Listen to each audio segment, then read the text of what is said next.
They threw her journal into the training yard and laughed. Elena Ashford, 22 years old, stood frozen, her fingers still curled around empty air where the leather-bound book had been seconds before.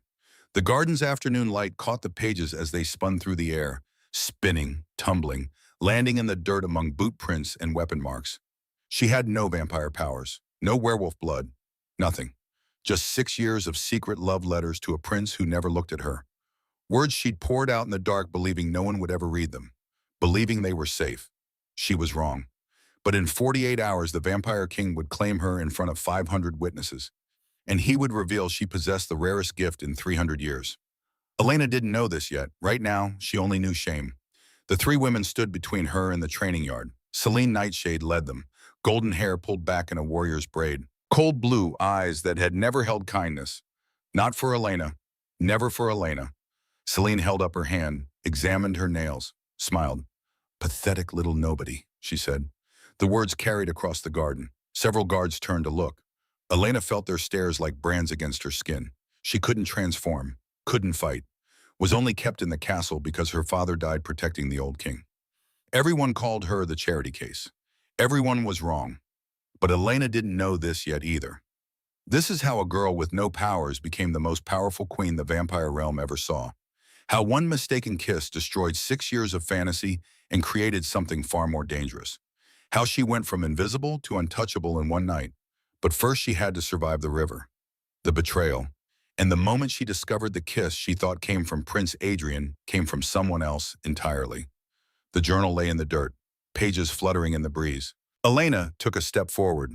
Her legs shook, her hands trembled, but she moved. "Going to cry?" one of Selena's companions asked. Mira, dark-haired, sharp-featured. "Run to your mother." Elena kept walking, one foot in front of the other. The distance to the training yard stretched impossibly long. 20 feet, 15, 10. The royal guard practiced nearby, swords clashing, bodies moving in precise formations. Warriors who had gone through the trials, who had transformed, who belonged. Elena had failed her transformation at 15, and 16, and 17.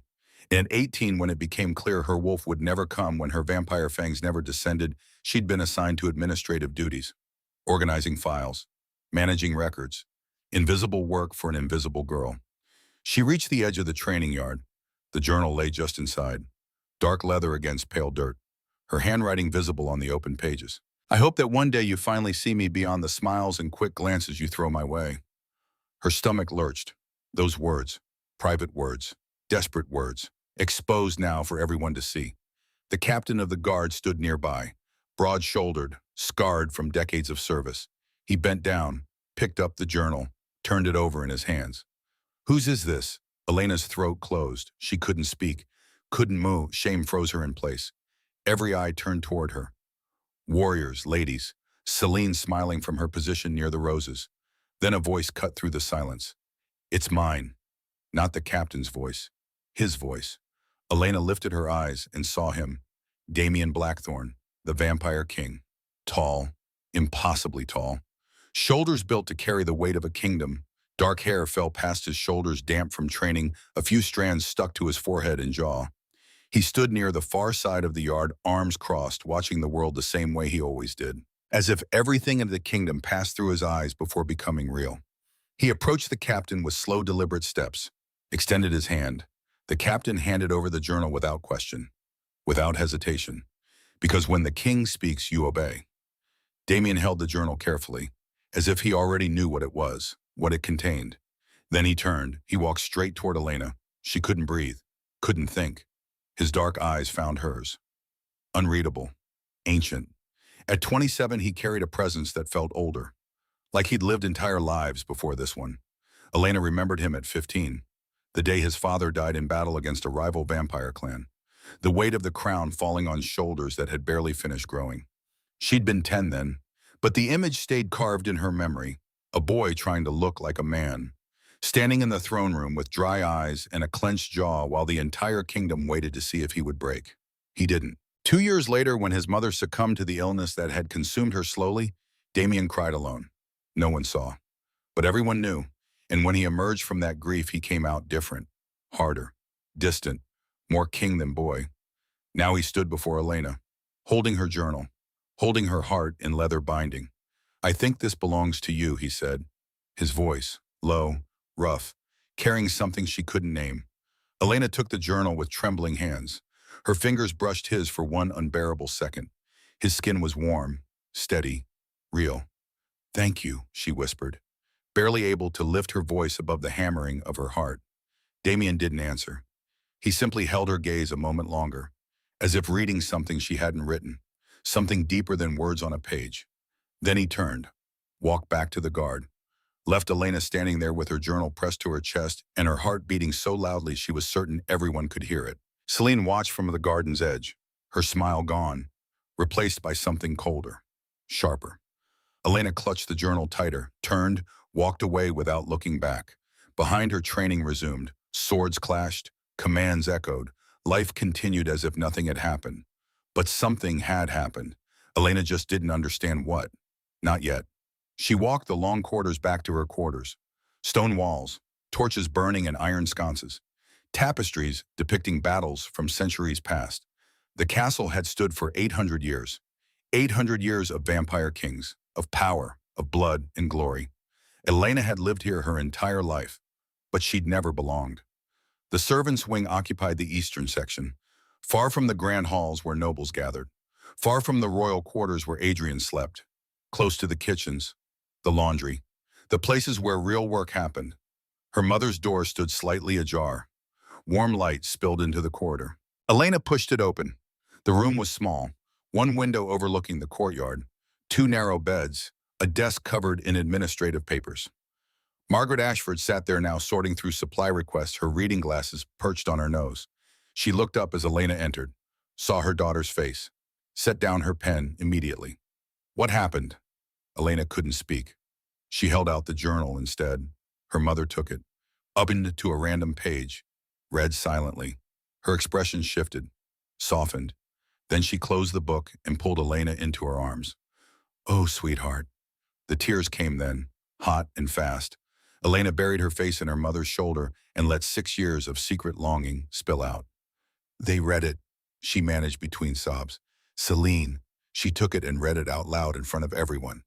They all heard. They all know. "Know what? That you have a heart, that you're capable of feeling.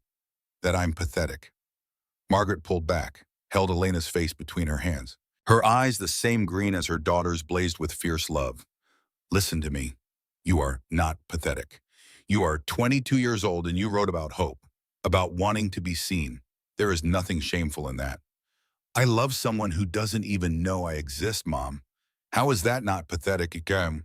Because loving takes courage, even when it's not returned, especially when it's not returned." Elena wiped her eyes, looked at the journal in her mother's hands, at the evidence of her foolishness. "The king returned it to me," she said quietly. "He picked it up from the training yard, walked right over, gave it back." Margaret's expression changed. Something flickered in her eyes. Recognition. Understanding.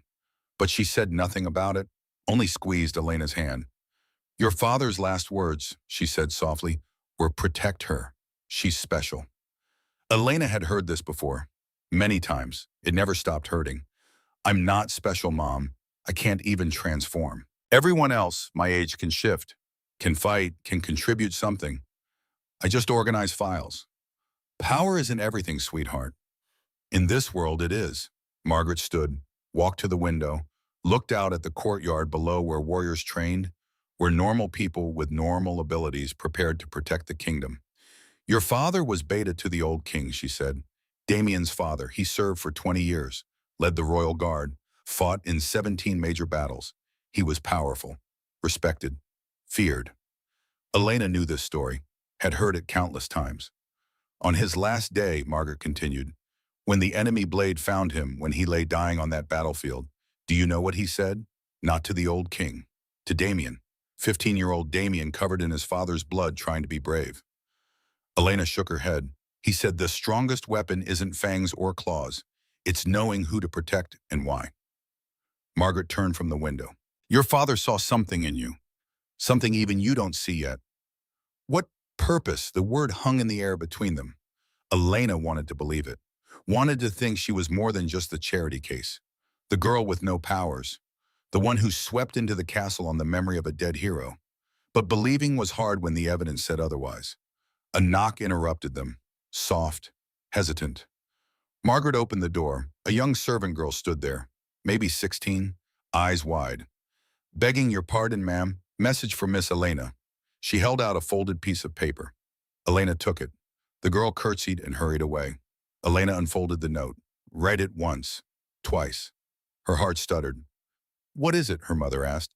"It's from Celine. She wants to talk. Says she's sorry about what happened. Wants to apologize properly." Margaret's eyes narrowed. "Be careful. She says she was jealous, that she acted out of envy and regret." "And you believe her?" Elena looked at the note again. The handwriting was neat, elegant. The words seemed sincere. "I don't know," she admitted. "But maybe she means it. Maybe she wants to make things right." Her mother didn't look convinced, but she didn't forbid it either. Just pulled Elena close one more time. "Trust your instincts," she whispered. "Your father's blood runs in your veins. You're stronger than you think." Elena nodded, folded the note, tucked it into her pocket. But she didn't feel strong. She felt tired, confused, raw from the day's humiliation. That night she lay in bed, unable to sleep, staring at the dark wooden ceiling. The journal rested beneath her pillow. She could feel it there, solid, real, proof of her foolishness. The king's gesture echoed in her mind, replayed over and over, detail by detail, the way he'd walked toward her. That low voice, the gaze that seemed to see through her. Damien was difficult to decipher. He'd taken the throne at 15, burying his father while his mother wasted away in the royal chambers. By 17, both parents were gone, and he ruled alone. 12 years. 12 years of shouldering a kingdom's weight, of making impossible decisions, of being more crown than man. Elena saw him sometimes in the corridors, during trainings, during council meetings where she delivered documents her mother organized. He was tall, absurdly tall, with shoulders built to carry the world. His muscles weren't sculpted by vanity, but by years of real combat. Brutal drills, battles that left marks, scars she'd glimpsed once when his training shirt tore, white lines across dark skin, evidence of survival. His hair fascinated her most, embarrassingly so. Dark, long, heavy, falling over his shoulders and neck, often damp after training, a few strands sticking to his forehead and jaw. He never seemed to care, didn't tie it back, didn't trim it. Let it fall wild like another part of him that refused control. He was beautiful in a way that hurt, not because of the beauty itself, but because of the distance. Every woman in the castle had tried something with him, every single one. Celine had been the most obvious, showing up to training sessions with strategic necklines and rehearsed smiles. Nothing. Damien never looked, never yielded. It was as if he'd built a wall around himself no one could climb. And then there was Adrian. Elena sighed, turned in bed, thought about the prince. Adrian was different, completely different. 5 years younger than Damien, the prince was 22, the same age as Elena. He seemed to have been born with an easier life. Where the brother was ice, Adrian was fire. Charismatic, witty, effortlessly charming. His face was young, symmetrical. That damn smile appeared so easily, confident, borderline insolent, as if the world were a game and he knew every rule. His hair was as dark as Damien's, but fell in soft, messy waves, framing his face naturally. His eyes were expressive, alert, always shining with intelligence or amusement, as if he were constantly one step ahead. His body was athletic, toned, more graceful than imposing, with a relaxed posture even in armor. He was handsome in a dangerous way, the kind that made people forget to think. Elena knew this, knew Adrian entertained several ladies in and out of the castle, knew he took nothing seriously, knew it was foolish to feel what she felt. But the heart didn't listen. She'd fallen for him at 16. When Adrian helped her carry books from the library to her mother's quarters and told a joke that made her laugh until she ached. He'd smiled, touched her shoulder lightly. That was it. 6 years later, he still didn't know she existed. Pathetic. Elena shut her eyes tight, tried to push the thoughts away. Tomorrow she'd meet Celine, accept the apology, try to move forward. Tomorrow would be better. It had to be. 3 days passed before Celine approached her again. Elena spent those days in her usual routine, helping her mother organize administrative records, delivering documents to council chambers, staying invisible. She saw Adrian twice, both times in passing. Both times he smiled that easy smile through a casual greeting, moved on without stopping. Each time, Elena's heart did that stupid little flip, that hopeful leap. Maybe he'd stop next time. Maybe he'd really see her. But he never did. On the third day, Celine found her. Elena was in the smaller garden near the rose bushes, the same place she'd been writing when this all began. She'd brought her journal again. Couldn't help it. Writing helped her think, helped her process. Elena, she looked up. Celine stood there, alone this time. No companions flanking her, no cruel smile, just a neutral expression that almost looked tired.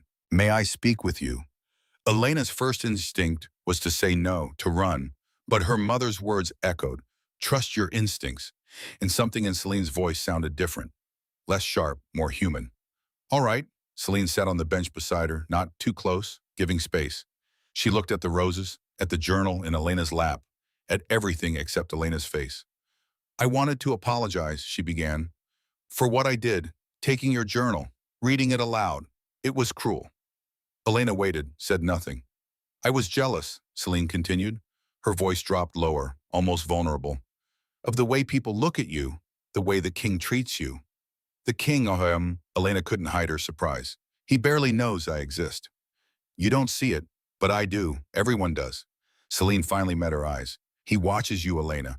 When you're not looking, when you think no one notices, he watches. Elena's heart stumbled. That's not true. It is, and it makes me crazy because I've tried everything. I've trained harder than anyone, fought better, looked better, done everything a woman can do to catch a king's attention. Celine's voice cracked slightly. And he's never looked at me once, not the way he looks at you. The confession hung between them. Raw, honest, almost painful. I'm sorry, Celine said again. I'm sorry I hurt you. Sorry I let my jealousy turn me into someone cruel. I wanted to clear the air, to ask if we could start over. She held out her hand. Elena looked at the outstretched hand, at Celine's face, which actually seemed remorseful, at the possibility that maybe, just maybe, things could be different. Her mother's voice whispered in her mind, trust your instincts. And Elena's instincts said people could change. People could regret. People could be better. She reached out. I'd like that, she said softly. Celine's face brightened, the first genuine smile Elena had ever seen from her. Thank you, really. That means more than you know. They talked for a few minutes. Careful conversation. Testing the waters. Celine shared stories about growing up in the castle, about the pressure to be perfect, to be strong, to earn her place. Elena found herself relating, understanding. Maybe they weren't so different after all. There's actually something I wanted to show you, Celine said eventually. A place I go when I need to think. It's beautiful, peaceful. I thought maybe you'd like it too. A peace offering, if you will. Elena hesitated. Where, the river, there's a bend where the water runs clear. Willows hang over the banks. It's private, quiet. I go there when the castle feels too overwhelming. It sounded lovely, and the gesture seemed genuine. All right, Elena agreed. They walked together through the gardens, past the training yard where guards practiced, through the eastern gates, down a path that wound through woods Elena rarely explored. The sound of water grew louder, rushing, constant. The river. They emerged from the trees onto the bank. The water ran fast here, swollen from recent rains, the current strong and relentless. Celine was right. It was beautiful. Willows draped green curtains. Sunlight filtered through leaves dancing on the water's surface. See, Celine said, peaceful. Elena walked closer to the edge, looked down at the rushing water, clear and cold and powerful. It's perfect, she began. Then she felt hands against her back. A shove. Hard, brutal. Elena didn't even have time to scream before she fell. The water swallowed her in an icy shock that ripped all air from her lungs. Cold. So cold it burned. The current grabbed her immediately, dragged her under, spun her like a leaf. She fought to rise, to reach the surface, but the water was stronger. Her head broke above water for a single second, just long enough to see three figures on the bank. Celine in the center, the other two beside her, all watching. This is a lesson, Elena, Celine shouted over the roar of the water, so you learn where you belong. Then Elena was pulled under again. Water flooded her mouth, her nose, burning. She tried to swim, tried to fight, but her strength was fading. The cold stole her movements, made her limbs heavy, useless. She struck rocks, Pain exploded through her shoulder, her hip. She swallowed more water. I'm going to die. The thought came clear and terrifying. I'm going to die here. Somewhere deep in her mind, a voice screamed, "Fight! Don't give up! Fight!" Elena tried with everything she had left. But the river was stronger. It always had been. Her vision darkened. The cold seeped deeper. Her lungs screamed for air that wouldn't come. This was how it ended, drowned in a river by a woman pretending to be a friend. Her eyes closed, and then there were hands, strong hands, grabbing her, pulling her up, out, against the current. Someone was in the water with her, swimming, fighting the river's fury, holding her like she was precious, irreplaceable. Air hit her face, harsh, beautiful. Elena gasped, but water still filled her lungs. They reached the bank. She was lifted, carried, laid on grass. "Breathe," a voice commanded, rough with desperation. "Breathe, damn you." Hands pressed her chest. Once, twice, hard enough to hurt. Elena coughed. Water spilled from her mouth and nose. She coughed again, body convulsing, fighting to expel the river from her lungs. That's it. That's it. Keep going." She opened her eyes. Damien knelt beside her, soaking wet, hair plastered to his face. Dark eyes wild with something Elena had never seen there before. Fear. "Lena." Her name broke on his lips. "Look at me. Stay with me." She coughed more water. Her throat burned. Her lungs ached, but she was breathing. She was alive. "Don't let go of me," she heard herself whisper, her voice raw, broken. "Please don't let go." "Never." Like Damien pulled her into his arms, wrapped her completely, trying to warm her with his own body. "I will never let go of you." Elena began to shake, not just from cold, from shock, from the nearness of death, from everything. And then because the fury was still too fresh, because the image of her sinking still burned behind his eyes, because the relief of holding her alive was too much to contain, Damien did what he shouldn't have done. He kissed her. It wasn't planned, wasn't thought through. Pure instinct. His lips met hers, cold and wet, but alive. So alive.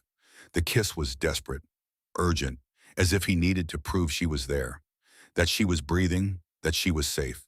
His hands framed her face, fingers tangling in her drenched hair, and Damien kissed her as if it were the last thing he would ever do. Elena felt it, everything. The firmness of his lips, the urgency, the way his hands trembled slightly, the taste of river water and desperation and something deeper. Unnamed. This kiss, the memory exploded. The corridor, the blue ribbon, the waiting, the footsteps, the question. Is it you, this kiss? It was the same, exactly the same. The realization hit her like lightning. It wasn't Adrian. It had never been Adrian. It had always been Damien. Elena pulled away sharply, eyes wide, breath caught. Damien froze. The entire world froze. "Elena, I'm sorry." His voice cracked.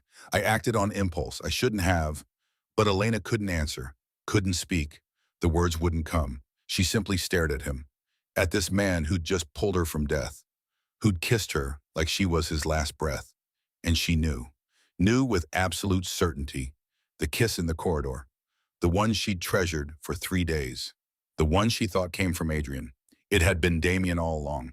Elena spent the next 3 days in a strange fog, moving through the castle like a ghost, helping her mother organize records, delivering documents to council chambers, going through the motions of her invisible life. But everything had changed. The kiss haunted her. Both kisses. The one in the corridor that she treasured for 3 days, believing it came from Adrian's lips, and the one by the river, desperate and urgent, that shattered every illusion she'd built. It was never Adrian. The truth circled her thoughts endlessly, obsessively, while she sorted files, while she ate meals, while she lay in bed staring at the ceiling. Damien had been the one in that corridor. Damien who'd heard her whisper, "Is it you?" and chosen not to answer. Chosen to let her believe what she wanted to believe. Chosen to kiss her anyway.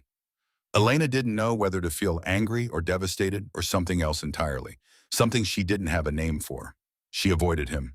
Not obviously, but every time she saw his dark hair in a corridor, she turned the other way. When he entered the council chamber for meetings, she found excuses to leave. During meals in the great hall, she kept her eyes on her plate, refusing to glance at the high table where he sat. And Adrian. God, Adrian. She'd spent 6 years loving a fantasy. A smile that meant nothing. A touch on the shoulder that he'd probably forgotten the moment it had happened. All those journal entries. All those hopes. built on absolutely nothing. The realization should have hurt more, should have broken something inside her. Instead, it felt like waking up from a dream she'd slept through for too long. On the morning of the third day, Elena was in the library, organizing ancient texts that no one ever read. Dust motes floated in shafts of sunlight through tall windows. The smell of old paper and leather filled the air. She heard footsteps. Turned. Adrian stood in the doorway. He wore casual clothes, a dark shirt sleeves rolled to his elbows, black pants, his hair perfectly messy in that effortless way he had, that smile playing at his lips. "Elena," he said, as if her name were a pleasant surprise.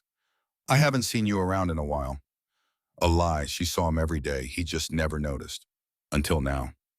"I was here," she said simply, turned back to the books. She heard him walk closer, felt him stop a few feet away. "Always working," he observed, that relaxed tone that used to make her heart race. "Do you ever take a break? Someone has to keep things organized."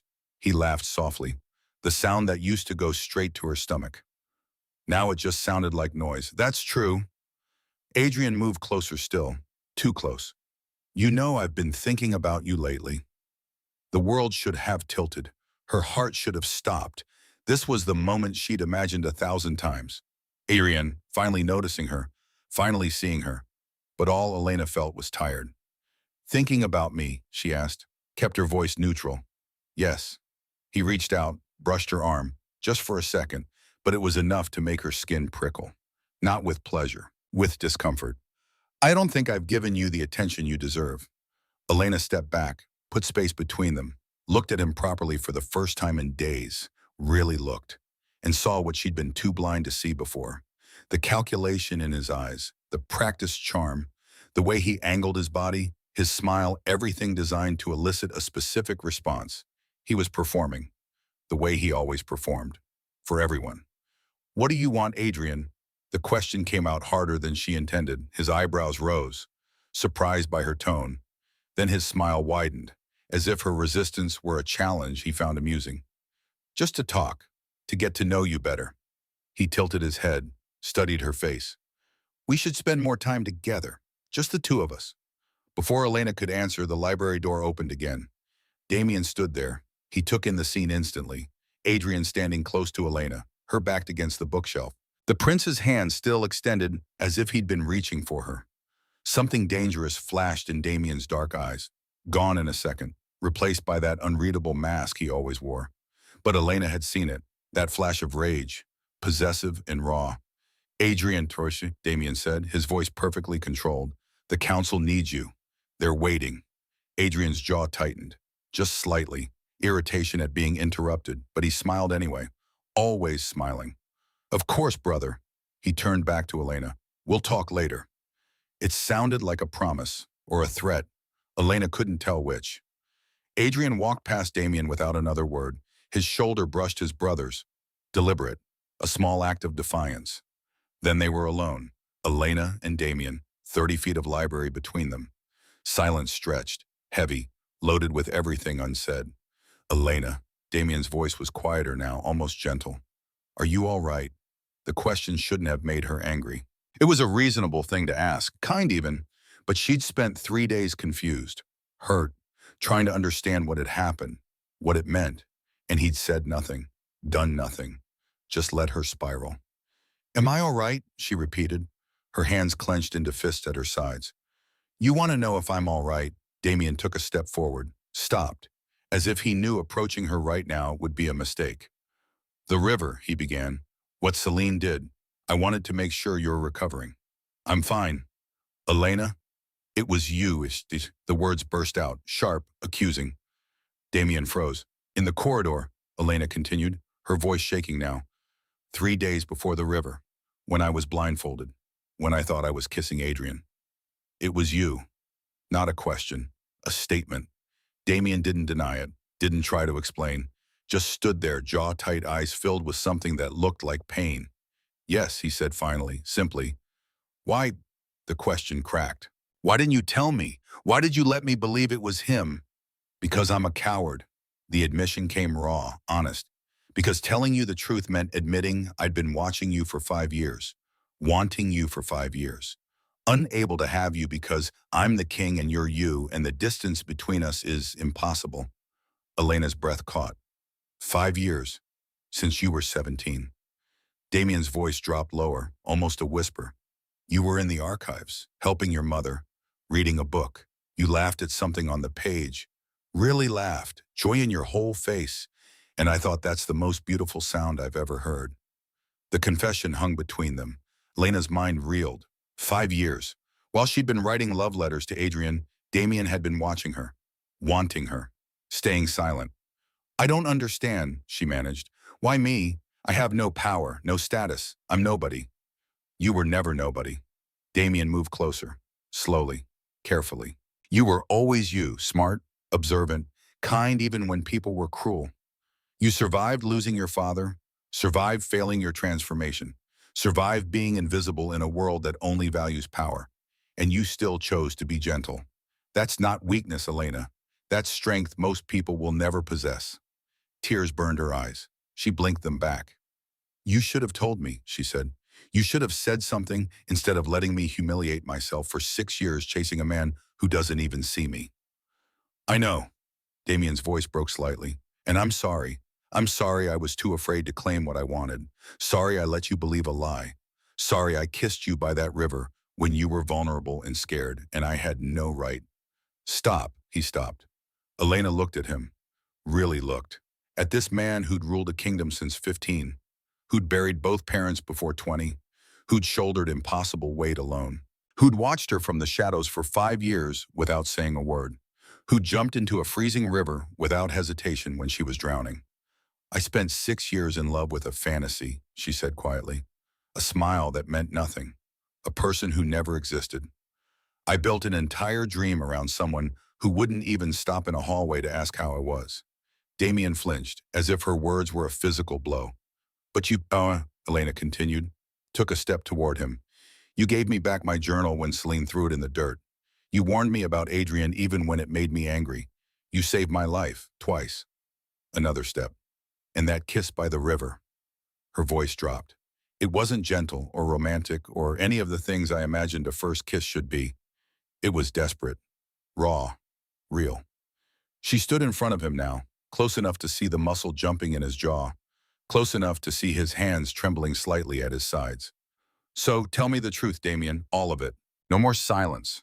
No more watching from the shadows. Tell me what you want. He looked at her for a long moment, those dark ancient eyes searching her face, looking for permission, for certainty. Then he spoke, and his voice was the most vulnerable thing she'd ever heard. I want you. I've wanted you for 5 years. I want to stop pretending I don't look for you in every room I enter. I want to stop lying to myself that this is just responsibility, just a promise to your father. He stepped closer. I want to wake up next to you, want to hear you laugh that way you did in the archives, want to protect you from everyone who ever made you feel less than extraordinary. I want you, Elena. Just you. Only you. Even though I have no right to ask. The air between them thickened. Elena felt her heart hammering, felt something shift inside her, something that had been locked away her whole life suddenly breaking free. Then stop asking, she whispered, and start claiming. The words were barely out before Damien pulled her to him. His mouth found hers, and this kiss was different from the others. Not mistaken identity, not desperate rescue. This was choice, conscious, deliberate, real. His lips moved against hers with an intensity that stole her breath. His hands tangled in her hair, gentle despite the urgency, reverent despite the need. Elena kissed him back, poured 6 years of loneliness into it. All the times she'd felt invisible, all the times she'd wanted to be seen. And Damien saw her, finally, completely. They broke apart, breathing hard, foreheads pressed together, hearts racing in sync. This changes everything, Damien said against her lips. I know. The council won't approve. You have no power, no noble blood. They'll fight this. I know. Adrian will be angry, confused. He'll feel betrayed. I know. The entire realm will question my choice. Call me weak for choosing with my heart instead of political strategy. Elena pulled back just enough to meet his eyes. And will any of that change your mind? No. The answer was immediate, absolute. Nothing could change my mind, not about you. She smiled, the first real smile in days, then let them talk. A knock on the library door shattered the moment. They stepped apart quickly. Elena straightened her dress. Damien ran a hand through his hair. Enter, he called. The door opened. A council member, ancient, white-bearded, robes marking him as one of the high advisors. Your Majesty, he said with a bow, the full council requests your presence immediately. There's a matter of great urgency. Damien's expression shifted. Back to the king, the mask sliding into place. I'll be there shortly. The advisor's eyes flicked to Elena, back to Damien. Understanding dawned, disapproval followed, but he said nothing, just bowed again and left. When they were alone, Damien turned back to Elena. This won't be easy, he said. I never expected easy. They'll try to separate us, the council, the nobles, everyone who thinks they know what's best for the kingdom. And what do you think is best? Damien cupped her face between his hands, brushed his thumbs across her cheekbones. You, he said simply. You're what's best, for me, for this kingdom. They just don't know it yet. He kissed her again, soft, promising. Then he left to face the council. Elena stood alone in the library, surrounded by ancient books and filtered sunlight, her lips still tingling from his kiss, her heart racing with something that felt like hope and terror in equal measure. Everything was about to change. She could feel it coming like a storm on the horizon. The council chamber was exactly as Damien remembered it. Stone walls, long table, 12 chairs for the high counselors, torches burning in iron brackets, the smell of old power and older traditions. They were all waiting when he entered. 12 faces, some curious, some disapproving, all watching him with the weight of centuries behind their eyes. Counselor Marius stood at the head, tall, silver-haired, sharp-featured. He'd served Damien's father, served his grandfather before that. He believed in tradition the way others believed in gods. Your Majesty, Marius said, his voice smooth as silk, dangerous as a blade. Thank you for joining us. Damien took his seat at the table's head. Didn't bother with pleasantries. What's the urgent matter? You, sire, well? Another counselor spoke. A woman, Lady Ravenna. More specifically, your lack of an heir. Here it comes, Damien thought. I'm 27, he said evenly, hardly ancient. Your father had 3 sons by your age, Marius pointed out. The kingdom needs stability, continuity, a queen who can provide legitimate heirs. And you have candidates in mind, I assume. Marius smiled. Several, all from noble houses, all with documented bloodlines, all capable of strengthening political alliances. He gestured to an aide who produced a leather folder. Laid it on the table, opened it to reveal portraits. Women, beautiful, powerful, everything a vampire queen should be on paper. Damien didn't even glance at them. I've already chosen, he said. The temperature in the room dropped. Every counselor went still. Chosen, Lady Ravenna leaned forward, whom Elena Ashford. Silence, complete and absolute. Then uproar. She has no power. She's nobody. This is insanity. Marius held up a hand. The others fell silent immediately. He looked at Damien with something like pity. Sire, he said carefully, I understand Commander Ashford's death created a sense of obligation, but charity is not grounds for a royal marriage. This isn't charity. Then what is it? Love. The word fell like a stone in still water, ripples spreading outward. Several counselors exchanged glances, uncomfortable, confused, as if Damien had just spoken a foreign language. Love, Marius repeated, testing the word, finding it lacking. Your Majesty, with respect, love is a luxury. Kings must marry for the realm, for strength, for continuity. I am marrying for the realm, Damien's voice hardened, for a queen who understands what it means to be overlooked, who knows how to survive without power, who will rule with compassion instead of just strength. She cannot even transform, another counselor burst out. How can someone without basic vampire abilities lead our people? The same way I led this kingdom at 15, when everyone said I was too young. Damien stood. My decision is final. Elena Ashford will be my queen. The blood moon ball is in 3 days, Marius said quietly, dangerously. Present her then. Let the realm see your chosen bride. Let them decide if she's worthy. It was a challenge, wrapped in politeness but sharp as any blade. Damien knew what they were doing. They expected Elena to fail, expected her to be overwhelmed, expected the nobles and warriors to reject her so thoroughly that Damien would have to reconsider. They underestimated her. Agreed, Damien said, 3 days, the blood moon ball. I will present Elena as my chosen mate, and the realm will accept her. And if they don't, Lady Ravenna asked, they will. He left before they could argue further. Walked the corridors with controlled fury. His footsteps echoed against stone. They would try to destroy her, try to humiliate her publicly, try to force his hand. They had no idea what was coming. Damien found Elena in the smaller gardens, the same bench where she often sat with her journal. She looked up as he approached, saw his expression, set down her pen. What happened, he told her. All of it, the council's demand, the portraits of suitable candidates, the challenge shown at the Blood Moon Ball. They want to prove I'm not worthy, Elena said when he finished. Not a question, a statement. Yes. And you think I can handle it? Damien sat beside her, took her hands in his. I think you're the strongest person I've ever met, but I won't force this on you. If you want to walk away, if this is too much, I'll understand. We'll find another way.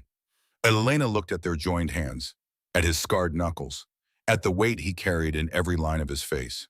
What does the claiming ritual involve? She asked quietly.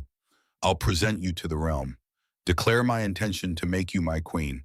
Then I'll perform the bite, mark you as mine in front of everyone. It's vampire tradition, public, binding. The bite. Elena's voice was steady, but he heard the fear underneath.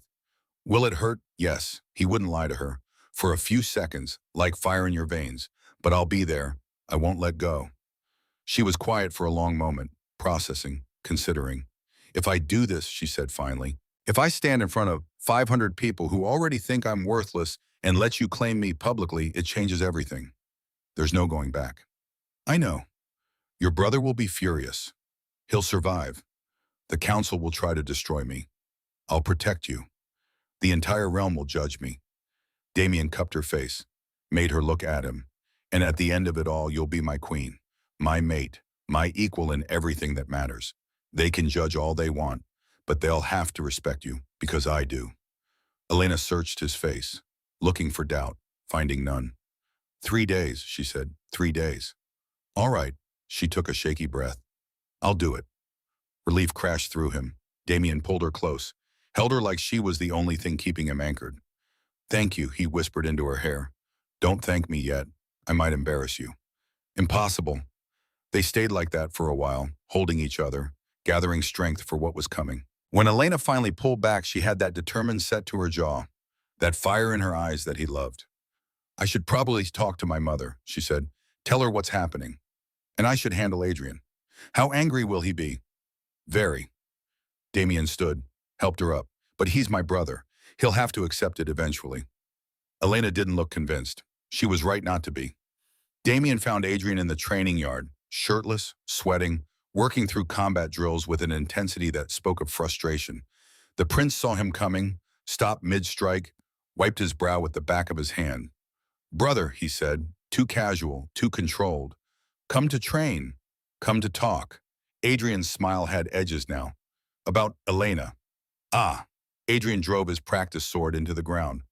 I wondered when we'd have this conversation. Stay away from her. Why, because you want her, Adrian laughed. But there was no humor in it. Since when do you want anything, Damien? Since when do you let yourself feel? Since her, just her. How convenient. Adrian's voice turned bitter. I finally noticed someone interesting, and my perfect brother sweeps in to claim her first. You don't notice her, Damien said quietly, dangerously. You notice that I notice her. There's a difference. Adrian flinched. The truth landed. So what, he demanded. I'm supposed to just step aside, let you have everything, the crown, the power, and now the girl. The crown and power I never wanted, the girl I've wanted for 5 years, while you played with hearts like toys. 5 years, Adrian stared. You've been watching her for 5 years and never said anything. Yes. And now, suddenly you're brave enough to claim her. What changed? I almost lost her. Damien's voice went rough. Celine pushed her into the river. I pulled her out.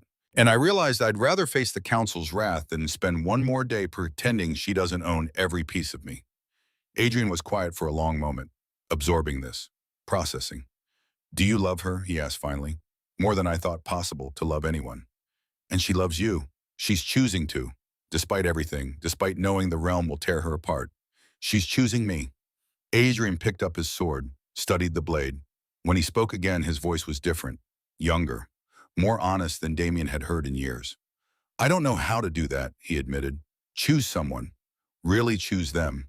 Everything's always been a game to me, easy, meaningless. I see you with her and I don't recognize what that is.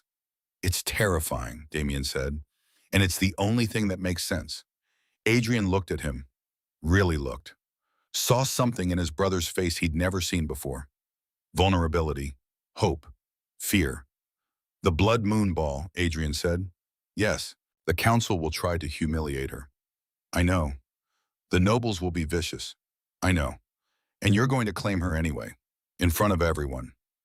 Yes, Adrian sighed, ran a hand through his sweat-damp hair. You're insane, he said, but his voice held reluctant admiration. Completely insane. Probably. She better be worth it. She is. Adrian held his gaze for a moment longer, then nodded. Once, acceptance. Or as close as they were going to get right now. If you hurt her, Adrian said quietly, if you make her regret choosing you brother or not, I'll kill you myself. Damien almost smiled. Noted. The next 3 days passed in a strange blur. Elena spent them with her mother, preparing, planning. Margaret Ashford cried when Elena told her about Damien, about the claiming, about the ball. Your father would be so proud, she whispered, holding her daughter's face between work-worn hands. So proud. I'm terrified, Mom. Good. Fear means you understand what's at stake, but don't let it paralyze you. Margaret's eyes blazed with fierce love. You are Commander Ashford's daughter. You are my daughter. You are stronger than they know, stronger than you know. What if I fail? Then you fail, and you get up, and you try again. Margaret pulled her close. But you won't fail, sweetheart, because strength isn't about never falling. It's about choosing to stand even when you're terrified. On the evening before the ball, as Elena sat in her small room, trying to calm her racing heart, there was a knock. She opened the door. An elderly woman stood there, ancient, dressed in robes that marked her as one of the castle's elders. Her eyes were pale blue, kind, knowing. May I come in, child? Elena stepped aside. The elder entered, moved slowly but with grace. She sat in the room's only chair. Do you know who I am? She asked. One of the elders, but I don't know your name. I am Cassia. I served your father once, long ago, before he became commander of the guard. Elena's throat tightened. You knew him. I did, and I know why you believe you never transformed. Cassia's voice was gentle. But that belief is wrong, child. I don't understand. Sit.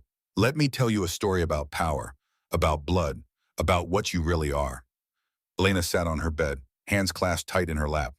You know that vampires and werewolves rarely mix, Cassia began. They're separate species, separate magics. But very rarely, once in several centuries, a child is born with both bloodlines. We call them tampir. Lena's heart stuttered. I've heard the word, in legends. Not legends, history. Cassia leaned forward. Your father had werewolf ancestry, hidden, dormant. Your mother had vampire blood in her line, also dormant. When they had you, those bloodlines met, combined, created something unique. But I never transformed, never showed any power. Because Dhampir don't awaken the way normal vampires or werewolves do. They need a catalyst, a connection to true royalty, a mate bond. The air left Elena's lungs. The king's bite, Cassia said softly. During the claiming ritual, his royal blood will trigger your awakening. You will transform, but not into vampire or werewolf alone, into both, a true hybrid. That's impossible. It's rare, but not impossible. The last Dhampir queen lived 300 years ago. She was legendary, more powerful than any single vampire or werewolf, and she ruled with a wisdom that changed the realm. Elena stood, paced, her mind reeling. Why are you telling me this now? Because tomorrow when the king bites you and your blood awakens, it will be painful, overwhelming. You need to know what's happening, need to know that you're not broken. You never were, you were just waiting for the right moment. Does Damien know? No, this is old magic, forgotten by most. But I saw your bloodline records when you were born. I've been watching, waiting, hoping the king would see what others missed. Cassia stood, walked to the door, paused. Your father's last words were, she's special, she said. He knew Elena, maybe not the details, but he knew you carried something extraordinary. Tomorrow the entire realm will see it too. She left. The door clicked shut. Elena stood alone in her small room, hands shaking, mind spinning. Dampier, hybrid, power she never knew she had. Tomorrow everything would change, but she wouldn't face it alone. The night before the ball, Damien came to her. Late, when the castle slept. A soft knock on her door. Elena opened it. He stood there in the torchlight, hair loose, eyes dark with emotion. I shouldn't be here, he said. But you are. I needed to see you to make sure you're all right, to tell you that if you've changed your mind, it's not too late. Elena pulled him inside, closed the door, stood before him. Elder Cassia came to see me, she said, and she told him everything, the Dampier bloodline, the awakening, what would happen when he bit her. Damien listened without interrupting. When she finished, he was quiet for a long moment. Are you afraid, he asked finally, terrified, of the pain or of what you'll become? Both, neither. I don't know. Elena laughed shakily. I'm afraid of failing, of not being enough, of disappointing you. Damien closed the distance between them, cupped her face. Listen to me, you could never disappoint me.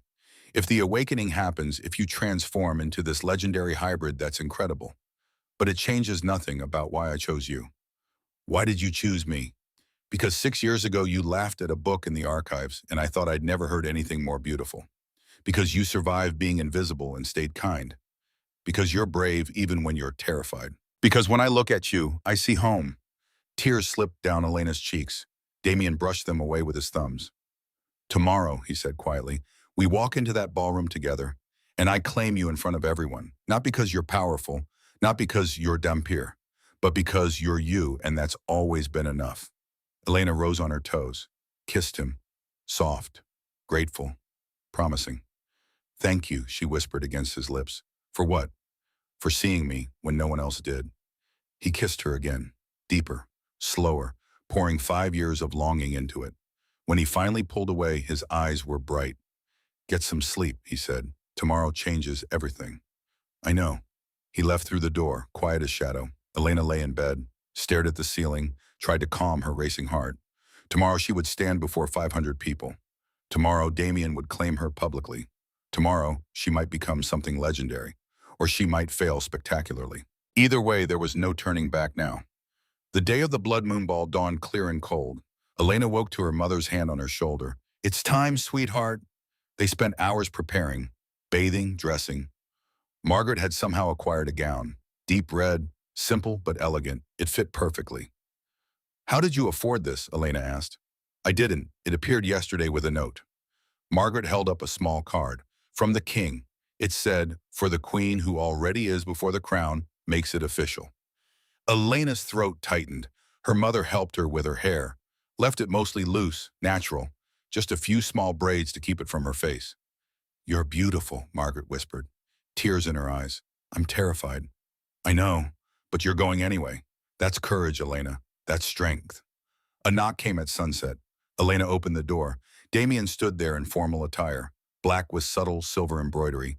His hair was loose, falling over his shoulders. He looked like a king, powerful, untouchable, until his eyes found hers. And then he just looked like a man in love. Ready? He asked, offering his arm. Elena took a shaky breath, looked back at her mother one last time. Margaret nodded, encouraging, proud. Ready, Elena said. They walked the corridors together, arm in arm. Elena felt her heart hammering, felt her hands shaking. But Damien's presence beside her was steady, solid, real. They reached the double doors of the great hall. Music and voices spilled out. The ball had already started. 500 people inside. Nobles, warriors, council members, everyone who mattered in the realm. To judge her. The guards opened the doors. The sound of conversation died. Silence fell like a blade. 500 pairs of eyes turned, saw the king, saw Elena at his side. Shock rippled through the hall. Whispers, murmurs, disbelief. Damien squeezed her hand. Just once. Then they began descending the stairs into the hall. The crowd parted, creating a path. Elena saw faces as they walked, some curious, some disapproving, some openly hostile. She saw Celine standing near a column, face pale, eyes wide with shock and envy. She saw Adrian on the opposite side, arms crossed, expression unreadable. She saw the council members. Marius in front, that cold smile on his face. They reached the center of the ballroom, the space where traditional dances happen, where ceremonies were performed, where kings claimed their queens. Damien released her arm, turned to face her fully, took her hands between his. The hall fell silent, absolutely silent, every person holding their breath. Everyone is staring, Elena whispered, her voice shaking. Let them, Damien replied softly, his eyes locked on hers. Let them see, let them know. You're here with me because I chose you, and I would choose you 1,000 times more. Then he raised his voice, addressing the hall. I present to you Elena Ashford, daughter of Commander Marcus Ashford, who died protecting this realm. She is the strongest woman I have ever known.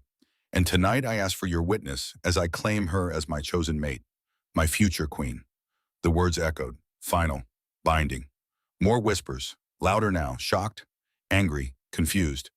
Marius stepped forward. Your Majesty, this is highly irregular. The council has not approved. The council does not choose my mate. Damien cut him off, his voice hard as stone. I do, and I have chosen.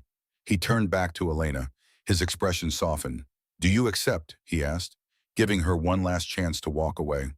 Do you choose this? Choose me. Elena looked at him, at this man who had loved her from the shadows for 5 years, who had saved her life, who saw her when no one else did. She thought about the girl she'd been, writing love letters to a fantasy, feeling invisible, worthless. And she thought about the woman she was becoming, standing in a ballroom full of people who judged her, about to be claimed by a king, about to become something legendary. Yes, she said, voice steady, clear. I accept. I choose you. Relief flooded Damien's face. He stepped closer, brushed her hair aside, exposing her neck. This will hurt, he whispered, only for her. But I'm here. I won't let go. I know. His fangs descended, sharp, ancient, real. And then he bit. Elena gasped as his fangs pierced her skin. The pain was immediate, sharp. But Damien's arms wrapped around her, holding her up, holding her close. His royal blood mixed with hers, flowing through her veins, triggering something deep, ancient, and he's sleeping. Fire exploded inside her, not just pain, power, raw and overwhelming, like lightning in her blood, like stars being born. Elena's knees buckled. Damien held her tighter. Fight through it, he murmured against her neck. I'm here. The fire spread. Through her limbs, her bones, her very essence. Something was changing. Something was waking up. And the 500 witnesses watching had no idea what they were about to see. The fire in Elena's veins intensified, spreading from the bite mark on her neck through every nerve, every cell, every piece of her. She couldn't breathe, couldn't think, could only feel the burning.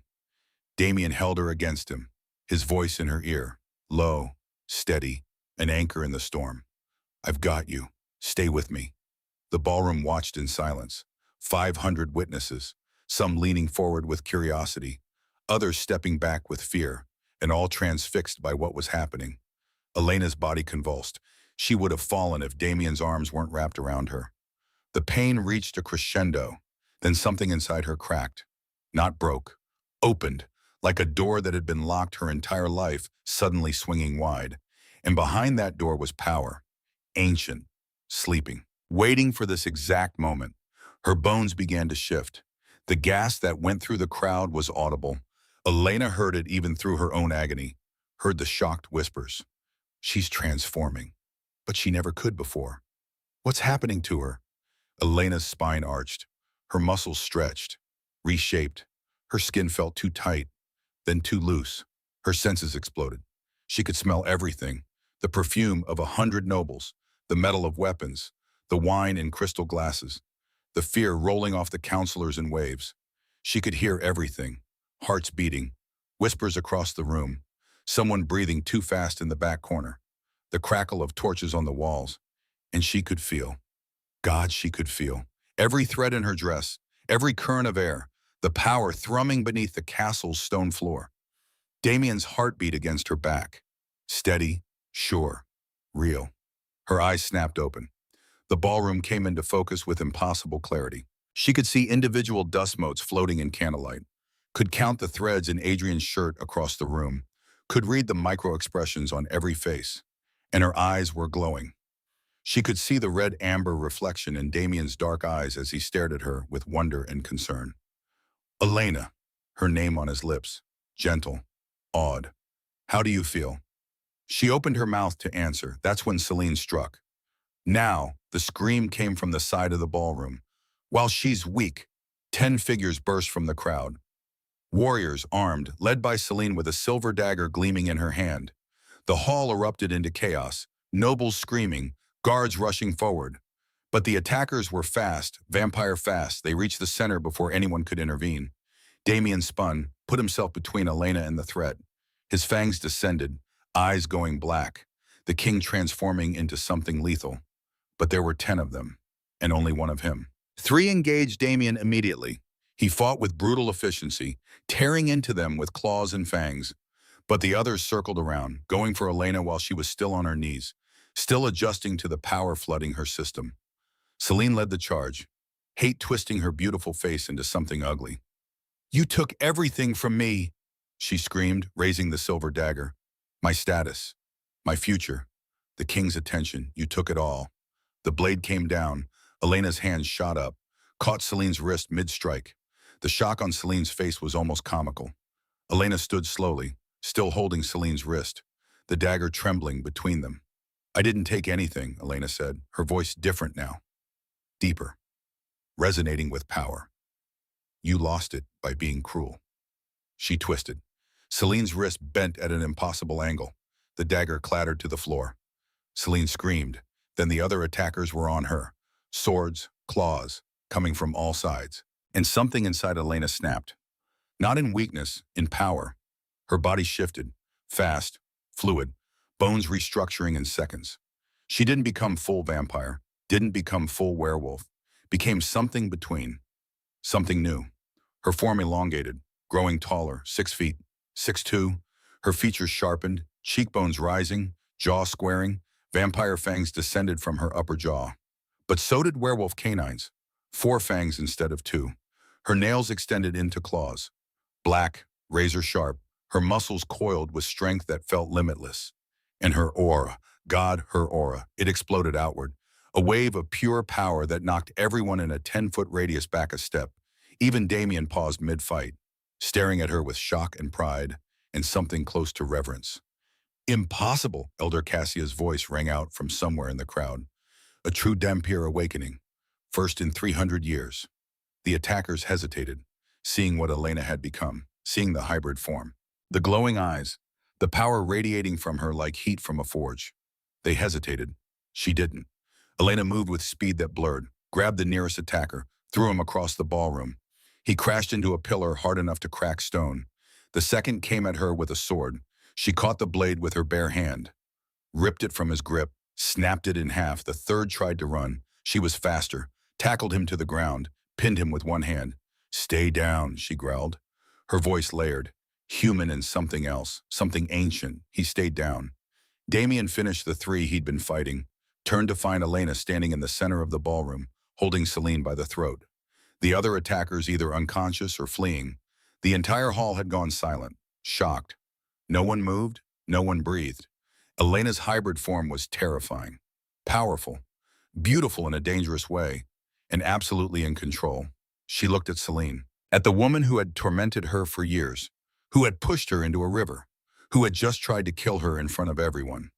"You said I took everything from you," Elena said, her voice still layered with that otherworldly resonance. "But you had nothing to take, no honor, no kindness, no courage, just cruelty wearing a pretty face." Celine struggled, gasped for air. Elena's grip loosened slightly, not releasing, just allowing breath.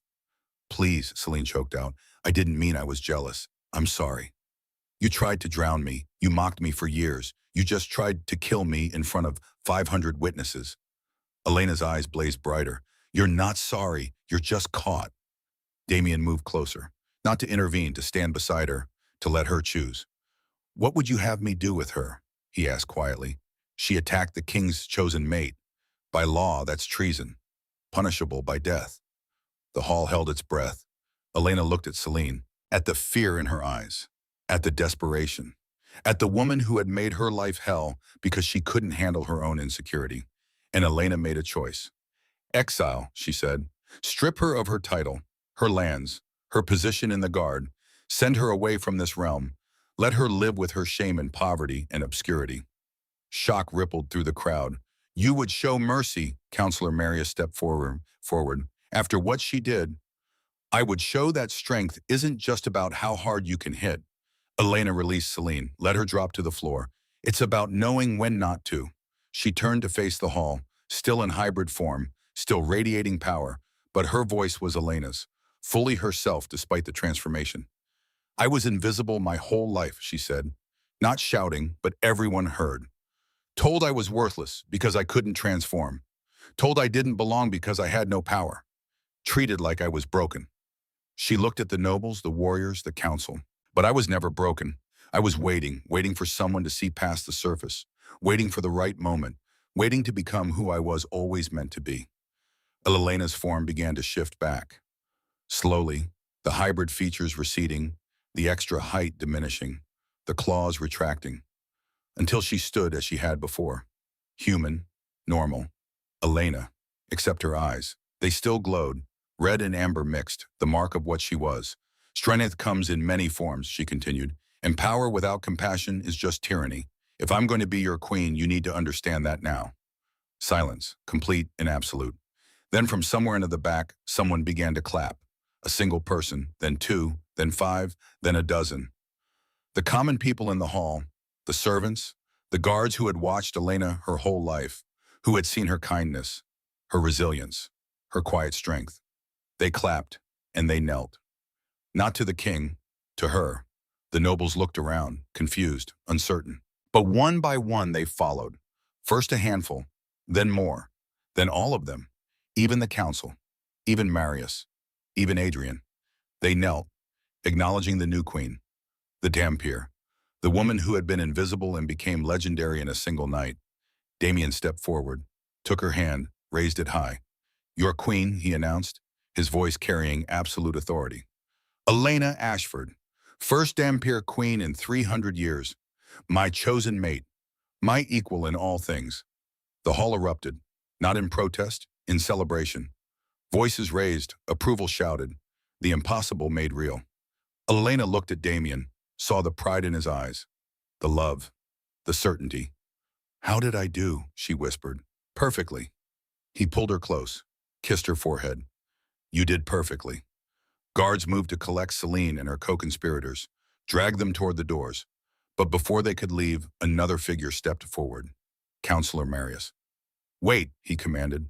The guards paused. Everyone turned. Marius approached Elena and Damien, his face unreadable. He stopped before them. For a long moment he said nothing, just studied Elena with those ancient eyes. Then he knelt, again, properly this time. I was wrong, he said, clear enough for everyone to hear. I judged you by your lack of visible power. I failed to see what the king saw, what your father saw, what you've always been. He lifted his head, met her glowing eyes. Forgive me, your majesty. Elena's throat tightened.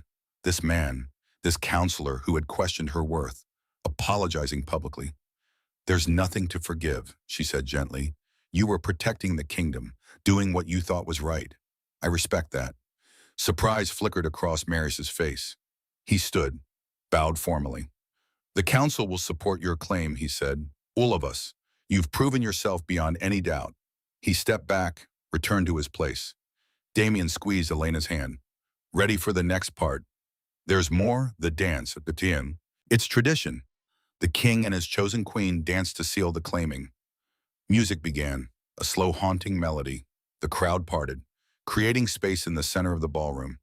Damien led Elena onto the floor, placed one hand at her waist, held her other hand in his, and they began to move.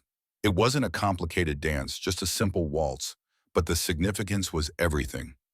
Every person in the hall watching, witnessing, accepting. My eyes are still glowing, Elena murmured as they turned. I know, they're beautiful. People are staring.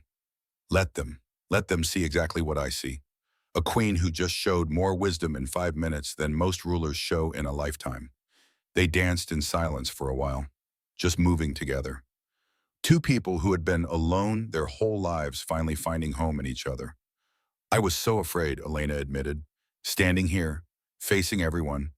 I thought I would fail. You didn't fail. You transformed, in every possible way. The song ended. They stopped, still holding each other as applause filled the hall. Then Damien did something unexpected. He sank to one knee before her, in front of everyone. Elena's heart stopped. I claimed you as my mate, he said, by blood and tradition, but I want to ask you properly. Elena Ashford, would you consent to be my queen, to rule beside me, to face whatever comes next together? Tears blurred her glowing eyes. She pulled him to his feet, cupped his face between her hands. Yes, she said. Yes to all of it. He kissed her, there in the center of the ballroom, in front of 500 witnesses, a kiss that promised forever. The celebration continued, but Elena's part in it was done. She'd proven what needed proving. Now she just wanted quiet. Damien seemed to sense this. He led her from the hall through a side door, away from the crowds, through corridors, upstairs, to a balcony overlooking the kingdom. The blood moon hung heavy in the sky, red and full and ancient, casting crimson light over everything. Elena leaned against the stone railing, breathed the cold night air, let the adrenaline slowly drain from her body. It's really over, she said. This part is, the rest is just beginning. Are you afraid of what comes next? Damien stood beside her, looked out at the kingdom he'd ruled alone for 12 years. No, he said simply, because I won't be alone anymore. Neither of us will be. Elena looked at him, at this man who had loved her from the shadows, who had seen her worth when no one else did, who had given her the chance to prove herself. Thank you, she said. For what? For seeing me, for 5 years, when I was too blinded to see myself. Damien turned to her, brushed a strand of hair from her face. His thumb traced her still glowing eyes. I didn't give you anything you didn't already have, he said. I just held up a mirror. They stood together on the balcony, the new king and queen, looking at the future spreading before them like that crimson moon. Whatever came next, they would face it together. The days that followed were a blur of activity. Celine and her co-conspirators were exiled as Elena had ordered, stripped of everything, sent to the far reaches of the realm where they would live in poverty and obscurity, a fitting punishment for those who valued status above all else. But there was more. Elena had requested access to old records, council documents, financial ledgers. She wanted to understand the kingdom she would help rule. That's when she found it. Evidence buried in decades of paperwork, transactions that didn't make sense, money disappearing, resources vanishing, pointing to one person. Counselor Marius. No, not Marius, his predecessor. A counselor who had served under the old king, who had died 3 years ago of natural causes. Or so everyone thought. Elena brought the evidence to Damien, spread the papers across his desk in the private study. Look at this, she said, pointing to the transactions. Funds diverted, supplies stolen, weapons sold to enemies, all traced back to Counselor Brennan. Damien studied the papers, his expression darkening. My father trusted him completely. I know, which made him the perfect traitor. Elena pulled out another document, older, yellowed with age. And look at this, a letter, written to Brennan from an unknown source. It mentions Commander Ashford, my father. Damien read it, his hands tightened on the paper. Your father discovered the embezzlement, he said quietly. He was going to expose Brennan, so Brennan had him killed. During the battle, made it look like enemy action, but it wasn't. Elena's voice shook. My father was murdered because he was doing his job, protecting the kingdom. Damien set down the paper, pulled Elena into his arms. I'm sorry, he murmured against her hair. So sorry. I should have investigated, should have questioned the official story. You were 15, drowning in grief, trying to hold a kingdom together. You couldn't have known. But you found it, found the truth after all these years. Elena pulled back, looked at him with those dual-colored eyes. My father deserves justice, even if Brennan is dead, even if we can't punish him ourselves. The realm should know he was a traitor, and my father was a hero. They will know, Damien promised. We'll make an official proclamation. Clear your father's name, honor his sacrifice properly. 3 days later, a ceremony was held in the Great Hall.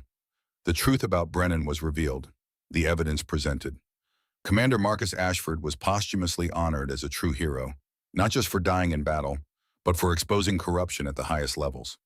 Margaret Ashford stood beside Elena during the ceremony, tears streaming down her face. Finally, after 22 years, her husband's true worth acknowledged. He would be so proud of you, Margaret whispered to her daughter, so proud of who you've become. Lena squeezed her mother's hand, said nothing, couldn't speak past the emotion choking her throat. The kingdom began to change, slowly, subtly. Elena used her new hybrid abilities in unexpected ways. She could read emotions, not minds exactly, but feelings, intentions, lies versus truth. It made her invaluable in council meetings. She could tell when someone was speaking honestly, when they were hiding something, when they were acting in the kingdom's best interest versus their own. Marius was the first to recognize this gift's value. Your Majesty, he said after one particularly contentious debate about trade agreements, you knew Lord Garrett was lying about his village's crop yields. How? I could feel it, Elena explained. His fear, his greed, the way his heart rate sped up when he inflated the numbers. Remarkable. Marius shook his head. A queen who can detect deception. The kingdom hasn't seen such a gift in centuries. But Elena used her powers for more than just politics. She began visiting the common areas, the servant quarters, the parts of the castle she'd grown up in, the places where invisible people worked and lived and struggled. She listened to their problems, their concerns, their needs, and she brought those concerns to the council. Advocated for changes, better living conditions, fair wages, protections for those without power or status. Some councilors resisted, called her naive, idealistic, but Damien supported every proposal, and gradually the others fell in line. You're changing the kingdom, Adrian told her one afternoon. They'd run into each other in the library, the same place where this had all begun weeks ago. My brother never cared about the servants before, never thought about the common people. He cared, Elena corrected gently. He just didn't know how to connect with them, didn't understand their needs. And you do because you were one of them. I still am one of them. The crown doesn't change where I came from, who I am at my core. Adrian studied her, something like respect in his eyes. I was wrong about you, he admitted. I thought you were just another pretty face, someone to flirt with, play with. I didn't see what Damien saw. What did he see? Someone real, someone who doesn't perform, doesn't pretend. You're just you, completely, honestly. It's rare, Elena, especially here where everyone wears masks. You could be that way too, you know, if you chose to. Adrian laughed, but there was sadness in it. Maybe someday, when I figure out who I am under my mask. He stood, bowed formally. You'll be a good queen, better than we deserve. He left before she could respond. Elena sat alone in the library, thought about Adrian, about Damien, about the girl she'd been who loved one brother without knowing him, and the woman she'd become who loved the other completely. Funny how life worked. 3 months passed. The autumn turned to winter. The castle grounds covered in snow. Icicles hanging from ancient stones. Fires roaring in every hearth. Elena stood in the council chamber, no longer as a servant delivering documents, as an equal. A voice, a leader. Today's meeting concerned border disputes with a neighboring vampire clan. Tensions rising, threats exchanged, war a real possibility. We should strike first, one counselor argued. Show strength. We should negotiate, another countered. Avoid bloodshed if possible. Back and forth, the same arguments, no resolution. Elena listened, felt the emotions in the room, the fear beneath the bravado, the exhaustion beneath the diplomatic language. Then she spoke. What if we invited them here, she suggested, to the castle, for a summit? Let them see our strength, yes, but also our willingness to find peaceful solutions. They'll see it as weakness, Marius warned, or wisdom. We extend the invitation from a position of power. We've just gained a Dampier queen. We're stronger than we've been in centuries. We can afford to be generous. Damien leaned back in his chair, watched her with pride. The queen makes a valid point, he said. Send the invitation. If they accept, we host them. If they refuse, we know their intentions aren't peaceful, and we respond accordingly. The council agreed. The invitation was sent. 2 weeks later, the rival clan accepted. A summit was arranged. Elena hosted them personally, greeted them at the gates, showed them respect without subservience. strength without aggression. During the formal dinner, she sat between two rival clan leaders, used her empathy to sense their real concerns beneath the political posturing, and addressed those concerns directly. By the end of 3 days, a treaty was signed, border disputes resolved, trade agreements established, war avoided. You did in 3 days what would have taken months of traditional negotiations, Damien told her that night. They were in their shared chambers now, truly shared. His room became theirs after the claiming. How? I listened, Elena said simply. Really listened. To what they said and what they didn't say. Everyone wants the same things: safety, prosperity, respect. Once you understand that the rest is just details. Damien pulled her into his arms, kissed the top of her head. You're extraordinary. Do you know that I'm just me? Exactly, and that's what makes you extraordinary. The winter solstice arrived, the longest night of the year. Tradition dictated a celebration, a feast, dancing and music and light to combat the darkness.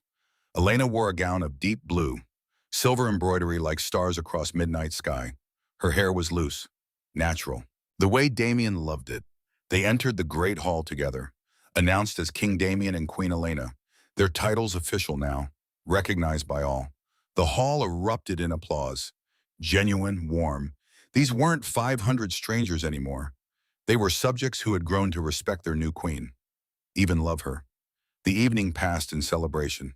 Elena danced with Damien, with council members, with common guards who never dreamed they'd dance with a queen. She laughed, really laughed, joy in her whole face. Across the room, Adrian watched. Beside him stood a young woman, plain, quiet, a librarian, someone he'd been spending time with, someone real, someone he was actually getting to know instead of just charming. She looks happy, the librarian observed. She is, Adrian agreed. For the first time since I've known her, she's really happy, and she deserves it. Near the council table, Marius spoke with the elder Cassia. 3 months, he said. 3 months, and she's changed more than any ruler in my lifetime. Not changed, Cassia corrected gently. Revealed. This kingdom was always capable of being better. She just reminded us how. In a quiet corner, Margaret Ashford watched her daughter, tears of pride in her eyes, her little girl, the one they said was broken. Now the most powerful person in the realm. Marcus would have been so proud. The feast continued late into the night, but eventually Elena slipped away. Needed air, quiet, a moment to process everything. She found herself in the garden, the same bench where she used to write in her journal, where Celine had tormented her, where everything began. Snow covered the roses now, the bench cold beneath her, but the stars above were brilliant, clear, beautiful in the winter darkness. Footsteps crunched in snow behind her. Damien sat beside her, didn't speak, just sat, shared the silence. I was thinking about my journal, Elena said eventually. All those entries about Adrian, about feeling invisible, about wanting to be seen.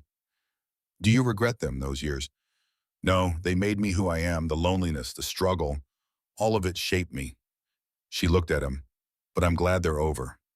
Are you happy? Damien asked. Truly. Elena thought about it, really considered. 3 months ago, she was nobody. The charity case, the girl with no power, the invisible servant writing hopeless love letters. Now she was a queen, a Dampier, a leader changing a kingdom for the better, loved by a man who saw her worth before anyone else, including herself. Yes, she said, I'm happy, more than I ever thought possible. Damien pulled her close. She rested her head on his shoulder. They sat together in the snowy garden. King and queen, partners, equals. Do you know what I love most about you? Damien asked. What? You could have used your new power to punish everyone who hurt you. Celine, the nobles who mocked you, the warriors who looked down on you. But you didn't. You chose mercy, chose to build instead of destroy. That's why you're a great queen. Not because of your hybrid abilities, because of your heart. Elena's throat tightened. She turned to face him. I learned that from you, she said. You could have claimed me in private, hidden me away from judgment. But you chose to present me publicly, to give me the chance to prove myself. You believed in me when I didn't believe in myself. We saved each other, Damien said simply. You saved me from a lifetime of loneliness, and I saved you from a lifetime of invisibility. Fair trade. Elena laughed through tears, kissed him, soft, grateful, promising. Fair trade, she agreed. They sat in the garden until the cold became too much, then returned to the castle, to their shared chambers, to their shared life. The next morning, Elena woke to find Damien already gone, a note on his pillow. Had to handle council business, but there's something in your study, a gift. Love D. Her study. She had a study now, a room of her own for official business. Documents, books, privacy when she needed it. Elena dressed quickly, walked the familiar corridors to the room that was now hers. On the desk sat a leather-bound book. New, beautiful, gold embossing on the cover. She opened it, found Damien's handwriting on the first page. For the new journals, for the woman you've become, for every thought you want to record. May these pages be filled with joy instead of longing, with confidence instead of doubt, with the knowledge that you are seen, always. Dumb. Tears blurred Elena's vision. She touched the empty pages. So much space, so much possibility. She picked up a pen, began to write. They said I was broken. They said I was worthless. They said I would never be anything more than a servant living on charity. They were wrong. I am Elena Ashford, Dampier Queen, daughter of a hero. Mate to a king who chose me not for my power but for myself. I survived being invisible, survived cruelty and doubt in 6 years of hopeless love, and I came through stronger than anyone expected. This is my story, my truth, and it's only beginning. She set down the pen, smiled. Someone knocked on the study door. Come in? Her mother entered, holding a small box. I've been meaning to give you this, Margaret said. It belonged to your father. He wanted you to have it when the time was right. She handed Elena the box. Old, wooden, worn smooth by time. Elena opened it. Inside was a ring, simple silver band, obsidian stone carved with symbols she didn't recognize. What is it? His father gave it to him, and his father before that. It's been in the Ashford line for generations, a mark of leadership, of service, of those who protect others. Margaret's eyes filled with tears. He would want you to wear it now, as queen, as the legacy he always knew you'd become. Elena slipped the ring on her finger. Perfect fit, like it was made for her. Thank you, Mom. Margaret pulled her into a fierce hug, held her tight. I'm so proud of you, sweetheart.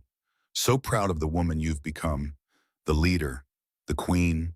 But most of all, I'm proud that despite everything, you stayed kind. That's the real strength. They held each other, mother and daughter, two women who had survived loss and hardship and doubt, who had come through it together. When Margaret left, Elena returned to the journal, added one more line. They said I was broken, but I was just waiting to be whole. That evening, another council meeting. This one focused on reforms, education for common children, healthcare for those who couldn't afford it, infrastructure improvements in neglected areas. Elena presented each proposal, backed by research, by data, by stories of real people she'd spoken with. The council listened, debated, but ultimately approved each measure. The treasury will be strained, one councillor warned. The treasury exists to serve the people, Elena countered. Not the other way around. What good is wealth if our subjects suffer? Marius nodded. The Queen is right. Approve the measures. We'll find the funds. After the meeting, Damien caught her in the corridor. You're changing everything, he said, pride clear in his voice. We're changing at everything, she corrected. Together. Together, he agreed. They walked hand in hand through the castle, past servants who no longer averted their eyes but smiled and nodded, past guards who saluted with respect, past nobles who bowed with genuine deference. Do you ever miss it? Damien asked. The quiet, the invisibility, the simplicity of before? Elena considered. Sometimes, but I don't miss feeling worthless. Don't miss the loneliness. Don't miss believing I had nothing to offer. And now I know different. Now I know my worth. And I'm going to use every bit of it to make this kingdom better. They reached their chambers. Damien opened the door, let her enter first. Inside a fire burned in the hearth, warming the room against winter's chill. Wine waited on a table. Food. Comfort. One more thing, Damien said. He pulled a small scroll from his desk. This arrived today, from the neighboring kingdoms. Word has spread about the Dampier Queen, about the summit's success, about the reforms. And 3 kingdoms want to establish formal alliances. 2 others want to visit. Learn from what we're doing here. You're becoming famous, Elena, not just in our realm, across the entire region. That's terrifying. That's influence. You're proving that power with compassion works. That strength doesn't require cruelty. Others want to learn how. Elena took the scroll, read the formal requests, the diplomatic language praising the new queen's wisdom. I'm not wise, she said. I just remember what it's like to have nothing, to be nothing, and I'm making sure others don't have to feel that way. That's exactly what makes you wise.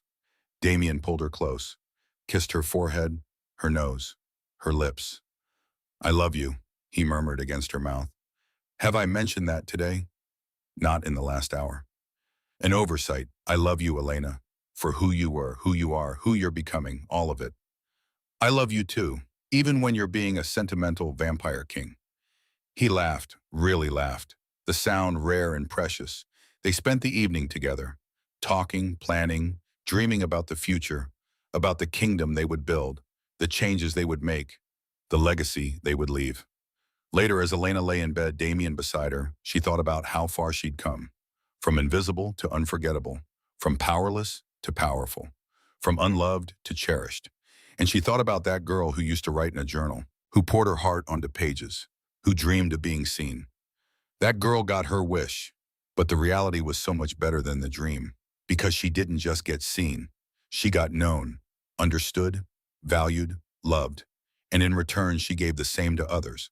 Saw the invisible, understood the struggling, valued the overlooked, loved the kingdom the way she wished it had loved her. What are you thinking about? Damien asked sleepily, pulling her closer. About how they said I was broken. And how wrong they were. I was never broken. I was just becoming. Damien kissed her shoulder, her neck, the place where his mark still showed. The scar from the claiming bite, healed now but permanent. A reminder. Keep becoming, he whispered. I'll be here for all of it. Elena smiled in the darkness, closed her eyes, let sleep take her.